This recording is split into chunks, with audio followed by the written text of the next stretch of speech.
Alright, so now we have a green enemy and a red enemy, but they're still pretty easy. So let's create another one that's a bit harder. So we're gonna clone this again. And this time, well, we'll pick, I guess, yellow or something like that. And, alright, yellow enemy. And again, let's put that here, and the one here, see right here.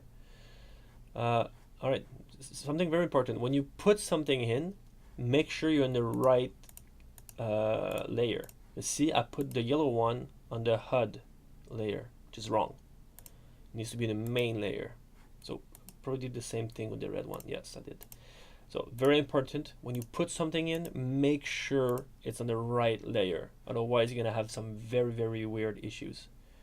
In my case, with the yellow being on the HUD here, it would have no parallax effect, just like the text. Meaning if I try to go closer to it, it would remain the same distance, which is not what we want.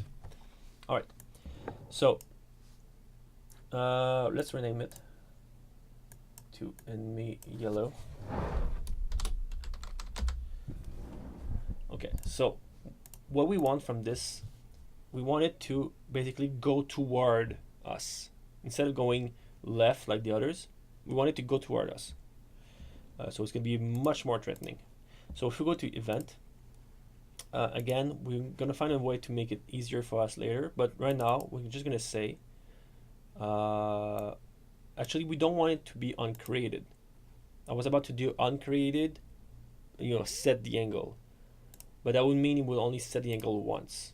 We want it to set the angle toward us every tick, meaning every single moment is going to try to go toward us. So every tick, we want the enemy and want to set the angle toward a position.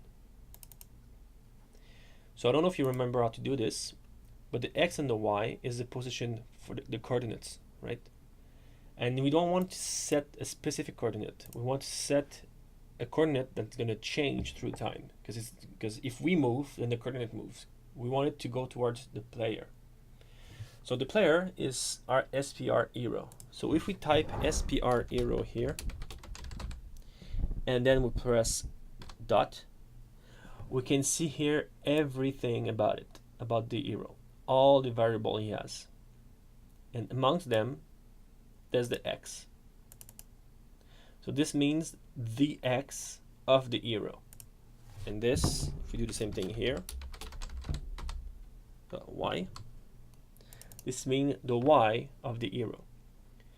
So that means every tick, the enemy would set his angle toward the X and the Y of the hero. So basically, he's going to move toward the hero every tick.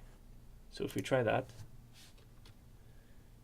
you can see that is moving very fast, and I'm trying to evade it, and it's just too fast.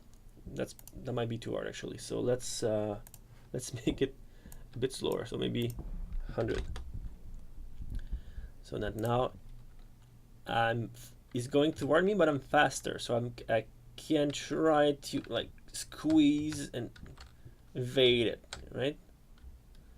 So it's still pretty hard, but at least I can distance it and then shoot it. So this is a good monster. I think a good enemy. But we don't, like, right now we have 3 different enemies, and we don't want to code everything, because right now if I hit it, nothing will happen. If it hits me, nothing will happen, because we didn't code that. We only coded his movement.